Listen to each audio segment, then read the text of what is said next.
this day, when Americans celebrate the birth of our nation, it's a good time to step back for some perspective. In Poway, that step back is a step back in time to America in the late 19th and early 20th centuries.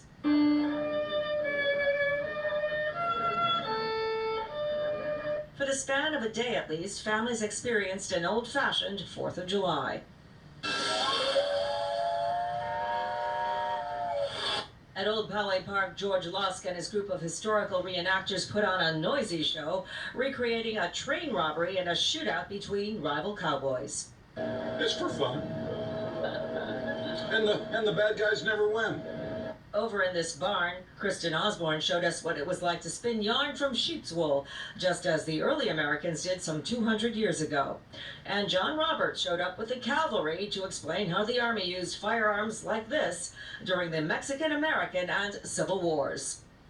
We like to describe ourselves as living historians, and not just reenactors. But while these visitors were swept up in these bits of living history, we asked what do they most appreciate about being an American right now in the 21st century.